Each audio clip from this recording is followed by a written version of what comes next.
Isn't it amazing that the one thing that connects us all is the one thing that sometimes frightens us the most? Communication, specifically public speaking.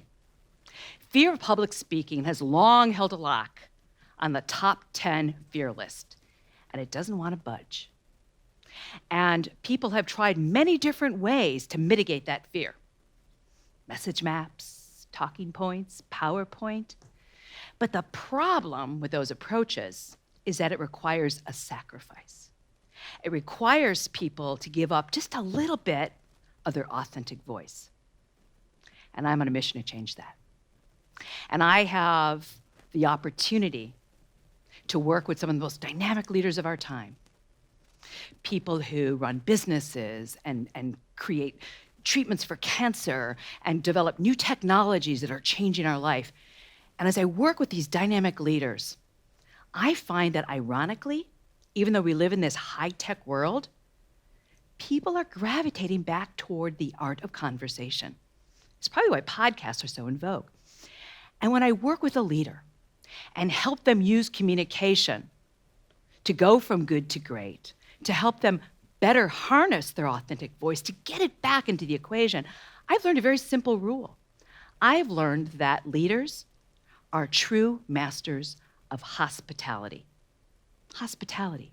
But what I mean by that is they know how to open up their heart, welcome people into their world, give them the gift of an idea, something they've never thought about before, and show them how to use that gift to go out in the world and grow the business and treat more patients and create new innovations. And innovation is everything. Everybody wants to be innovative in today's world, but it's hard to create innovation if you're not speaking in an innovative way. So I try to help people really be more innovative in how they speak, and to do that in a way that helps them make friendships with people that they may never meet, people they may never meet. And why is that so very important in today's world? It's important because communication has shifted. It has shifted. In today's world, it has become so easy to communicate. How many times did you text today? And because it's become so easy to communicate, there's this clutter of information. And you have to figure out what is that clutter and how do I weave through it? And I call this the 3 T's. I tell people that in today's world, 3 things have definitely changed. Number 1, trust. You know, it's getting harder and harder to trust government and leadership. People don't know who to trust, but you'll get in a car with a total stranger in the middle of the night to get a ride home from the airport. What's that all about? And you'll take your family on a vacation and stay in a stranger's house, someone you will never meet, Airbnb. What's that all about? What it's all about is that trust has become very decentralized. We trust what other people are doing. We'll get in the Uber car because hundreds of other people have driven with that person before. And that creates a platform and a reason to get your authentic voice back. Because authentic voice is about speaking to the so what, who cares, and what's in it for me for the audience. Not speaking from your point of view as a leader, but speaking from the point of view of the people you have yet to serve. Because people trust people. And so if you want to harness your authentic voice, you have to think about this new world of decentralized trust. A couple of years ago, one of my clients, they make infant formula, an industry where trust is everything. And they were getting some reports that someone had found a piece of a beetle, a bug, in their infant formula. Crisis response had to be fast and furious because that's a very emotional story for parents to have to embrace. And even though we didn't really know if indeed there was a bug in the formula and if it had come from the factory, you have to respond. But we responded by harnessing authentic voice. And we asked 100 employees who happen to be parents themselves to stay overnight and take the calls from the concerned consumers. And because we harnessed the authentic voice and we decentralized the trust, and because a parent could talk to a parent, they were actually willing to listen to us. The second T that's so important is Twitter. We live in this world where people listen in bits and bytes. Many of us sort through our emails based on what's in the subject line. So in order for you to really harness your authentic voice, you have to recognize that people have changed the way they listen to each other. I believe that 75% of your effectiveness happens in the first 15 seconds. I had to grab your attention the minute I walked out on stage by offering you something that maybe you'd never thought about before. In order to harness your authentic voice and to create growth with your voice, you need to learn to do the same thing. And that takes infrastructure, and it takes a fresh way of thinking. So in this Twitter world, are you ready to begin with the so what, who cares what's in it for me? And the third thing that's really changed is transparency. We live in a world where the classroom suddenly has no walls, and everything you say and everything you do is being watched and contemplated and perhaps repeated by everyone else in your sphere, in your world. And I think that's a beautiful thing. It gives you more opportunities to teach. But it also means, first of all, you want to be authentic. And secondly, you want to make sure that you are consistent in how you tell the story. And sometimes it's the story of you. You know, I'm a former reporter. I'm married to a reporter from ABC News. I have 5 kids, and all in some aspect of journalism. Yeah, our dinner conversations are really interesting.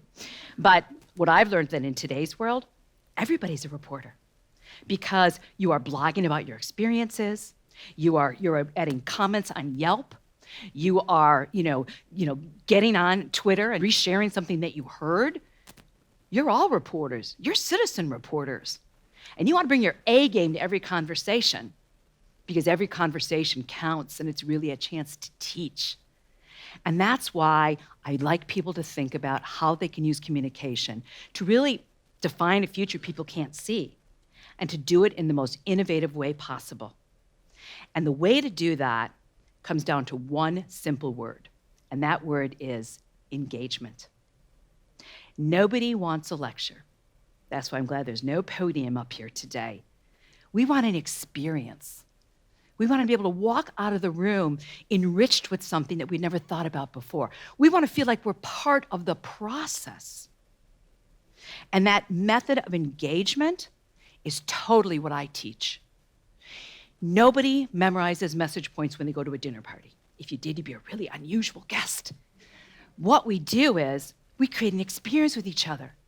And we do it in a way that allows us to take advantage of what I call spotlight moments. And every time one of my clients has a crisis, whether it's infant formula or a merger or an airplane accident, it's a chance for you to teach. It's a chance for you to teach.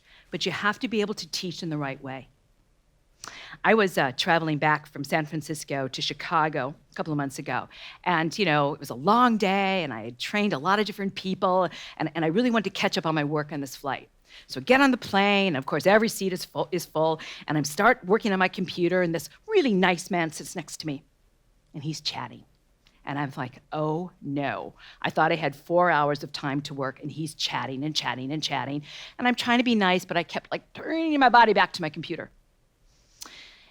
And then I find that he's looking at my slides, okay? And he says to me, what do you do? And I start to explain what I do for a living. And I try to go back to my computer, but it just wasn't working. So I said, all right, Teri, be kind, be kind.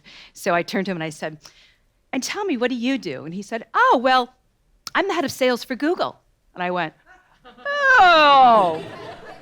You never know when you're going to have that spotlight moment, and you need to know the story of you and be able to tell it in a way that really engages people, not as messages, not as talking points, but weaving it into something that's even greater, even more powerful. Weaving it into something that creates an arc for people in your audience. Take your messages and put them into an arc so that you create not only logic and a sense of energy, but something that's complete, something that completes the idea for us. I love movies. And I love to tell people that the best presentation you will ever give is like watching your favorite movie. You know those movies. You're tired and you should be working and you're scanning around, and there it is, that movie you've seen 50 times.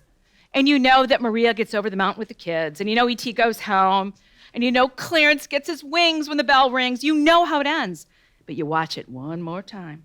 Why? because the narrative is so compelling.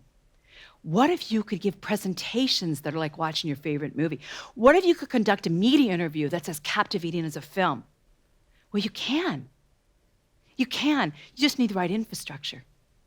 You just need the right infrastructure. You need to make sure that you start with something that captures attention, that might be a little bit dramatic, a little bit surprising, but really intriguing. You want to make sure that when you communicate, you have all the right characters in your story. You're not the only character in the story. There are people in your story that are important to the completeness of your tale. And the people in your story, when you're presenting, may not even be in the room. You should really think about the people that you're trying to reach as those, not that you serve today, but those you have yet to serve, because that's how you create growth. You want to have a plot that builds. It has to be, here's the problem. Here's how we're going to solve it together. Here's the amazing results that we can create, just like in a movie. You want to make sure that there are visuals that linger in the mind. You know, this is the visual generation. My kids learn from YouTube, not from a textbook. So the more visual you can be, the more pictures you can paint, the more impressions you're going to cast. I mean, how many of you right now, if I say Jaws, what do you see? You see that shark coming out of the water. I think we're going to need a bigger boat. So people remember pictures, not words.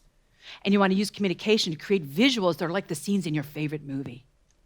And finally, you want to make sure that everybody walks out of the room with a sense of ownership for the solution, the happy ending that makes you want to be a better person. So building that arc, creating a simple story that can be simply told, is the way of the world. And that's the key. No one's going to walk out of the room and repeat your message points because they don't own your message points. That's not their love language. That's not their love language. But they will go out and repeat a simple story that can be simply told. And if you want to create growth and consistency and harness your authentic voice in a way that actually does grow your business and helps you treat more patients and spurs innovation, it has to be a simple story that can be simply told. And it's very simple to do that. I've put together a simple 5-step methodology that I'd like to share with all of you. First and foremost, it comes with how you think of yourself. Think of yourself as teachers, not tellers. Messages are something we tell. Stories are something we teach. And teachers are people who can walk into a room, any room, and start with something that people had never thought about before. The why, not the how. We spend so much time on the how, but when you tell your story, when you want to connect with people, you have to start with the why. Because you know what that does? That changes the questions people are asking. When I am prepping an executive to do a live business show, CNN, Fox, whatever it may be, I teach them to take that first question, answer it, you have to answer it, but then start with that most important point you want to teach. Because if the journalist and the audience says, oh, I've never thought about it that way before, you completely change the questions they ask, which is what a teacher does in the classroom every single day. So be teachers, not tellers. Number 2 is tone. We live in a world where we are what we feel. We are what we feel. It's so important in communication to acknowledge someone's emotion and then convert it. And that's why you don't want to push things on people, because you don't have the chance to convert their emotions. And if you don't convert the emotions, you're never going to be able to help them. So make sure that you're using the words that create the right tone in the room, helping people establish a feeling for your topic, and use their words. Yesterday, I was coaching an executive at the NFL, and he has to go out and give a really important speech to his coaches. And he started talking about, I'm going to give you a new tool in your toolbox. And I said to him, you know, sir, I'm not sure that coaches carry a toolbox, but they do carry a playbook. So use the language of the coaches to connect to them. And he did. And it made a remarkable difference. So tone is so important, as is sequencing. I do a lot of work in genetics. Genetics is all about sequencing, and so is communication. You want to make sure that it's problem plus solution equals result. Build the arc. Make it a river, not a flood. And those that talk about their solution before they talk about the problem, that's called selling. And it doesn't really work for us in today's world. So sequence it correctly. Create that narrative that people want to listen to over and over and over again because it's interesting. How about that? Interesting. It's a simple story that can be simply told. Use comparisons. It's so interesting. If you watch your local news, you'll see that no matter what station you're watching, they're all going to have the same 6-second soundbite from the mayor. And they're going to have the same 8-second soundbite from the CEO. They always use the same thing. Even though they're competing, they're using the same quote. And they always use comparisons. So what I teach is that you should speak in comparisons if you want to control what they quote, what they tweet, what they remember, and what they use to make their buying decision. You can go from Walmart to the Wall Street Journal. People invest and make decisions based on comparisons. So if you think of these ahead of time, you can not only control the communication, but control what people remember and actually utilize when it's time to make a decision. Your comparisons can be numeric. For example, if I'm coaching a scientist and he's presenting some new data, we'll develop comparisons like, we saw a 74% increase in effectiveness with a 34% decrease in side effect. Boom, soundbite heard around the world. And for scientists, helping them package is really important. They can be visual comparisons, analogies. I use these a lot when I'm doing crisis management. A couple of years ago, remember the disappearance of Malaysia 370, the plane that went missing in the Indian Ocean. I got a call to very quickly coach the CEO of the company that was hired to find the wreckage. And this man was a chemical engineer, very nervous about communication, and I had just a few minutes to get him ready because CNN was setting up in the parking lot. And so I said to him, how can I help you? And he said, here's how you can help me. He said, I have to go out and talk about the way that my technology is going to help find this wreckage. But the reality is, we're not going to find it. It's a daunting task. And I'm worried about my company's brand reputation. And I said to him, well, here's what we're going to do. We're going to use a spotlight moment. And we're going to develop a comparison that helps the American public understand how tough this is. So I wrote a comparison for him. Went something like, we have to search an area the size of Texas. It's pitch black down there. And the pressure is like putting a Cadillac Escalade on your thumbnail. And his engineers quickly vetted it and said, it's great, go. Well, when asked about his mission, he used that comparison. And every reporter around the world used that very same soundbite. And what happened is, as we know, he never found the wreckage. But to this day, his company is very well respected. Because when you help your audience feel like they're part of the process, when they own the solution with you, it's not about success or failure, it's about journey. And comparisons help you do that. The other thing I like to teach is to speak in threes. 3 is the number of balance and harmony. Earth, Wind, and Fire, movie trilogies, a good bar stool. When you put things in threes, it feels good. And so when you have to talk about something that's uncertain, like an accident or layoffs in your company or something negative that has happened, you want to speak in threes to create a sense of certainty in an uncertain time. And I have worked on some of the most high-profile airline disasters of the last 25 years. So hard to do. But what I do is when I walk into the room, I say to the executives and their lawyers, okay, what are the 3 things you did almost immediately? And then I say to them, good. Now go out there and share with the media what you've done in the first 30 minutes. And the audience goes, they're responsive. They care. They have a plan. So 3s are a great way for us to create certainty in this world we live in. And finally, it's about ownership. It's about standing up for it. Ask yourself this simple question. I stand for. How would you complete that sentence? And what you would use to complete the sentence is everything. It's everything. Do you stand for education for all? Do you stand for the power of health? Do you stand for technology that we can trust, that's safe to use? What is it you stand for? Identify it within yourself and use it as your North Star. Because if people know what you stand for, if you harness that part of your authentic voice, they will trust you. They will listen. They will hear you. They will believe you. And it's not so much about even telling a story. Stories are great, and we can tell stories all day. But it's really more about being a story maker, being the one who creates an experience with your audience that they can go out and share with others. And you can have all the strategy in the world, but if you don't have a master narrative, you'll never be able to execute on that strategy. It's just a slide in a PowerPoint unless there was a master narrative that brings it alive for people. And that's my gift to all of you, to use this 5-step method as a way to create an infrastructure that you can apply to your presentations and your meetings and your TV interviews and even how you write your emails. And so much of what I teach, so much of the power of infrastructure, I learned from Steve Jobs. So, without disclosing my age, I did a lot of training in Silicon Valley in the late 80s, early 90s, when everything was changing. And I watched Steve Jobs. And I watched when he left Apple, went to Pixar, and came back to Apple again. And when he came back to Apple, he had just finished making Toy Story. And he walked in there and he said to his teams, we are not going to present the way we used to present. Our presentations are going to be an experience. When you think about how he did it, way back then, he did it exactly the way that I'm teaching you today. He didn't show you pictures of the device. He showed you pictures of people in the world whose lives became better because of it. He certainly spoke in comparisons. How it's like 1,000 songs in your pocket.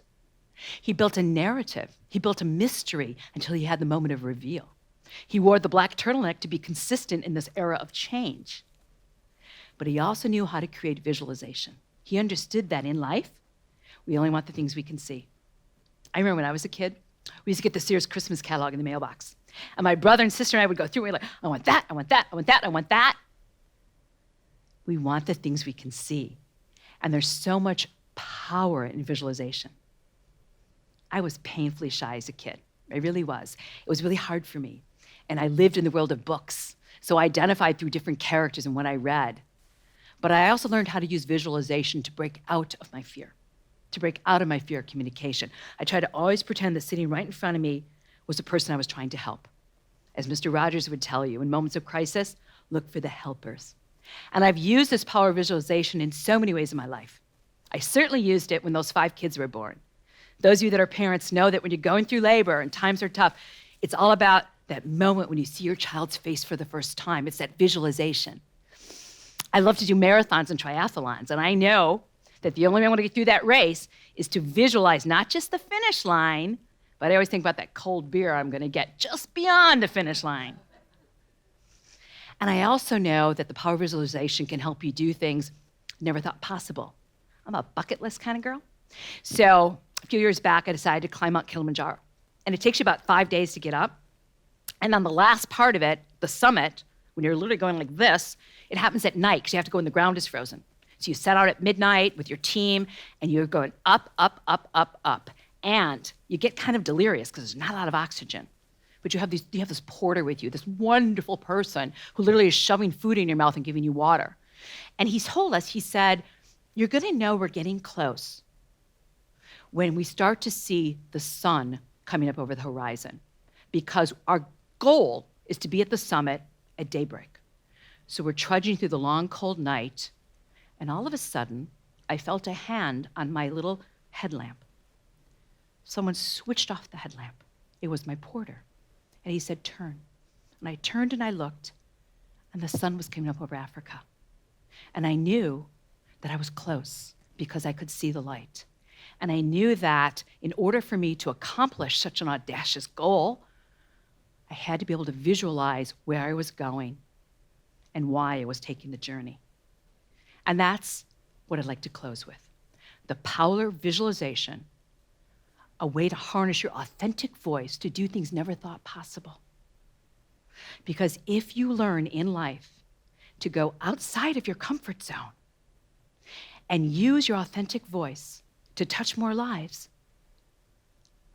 beautiful things can happen. Isn't it amazing? Thank you very much.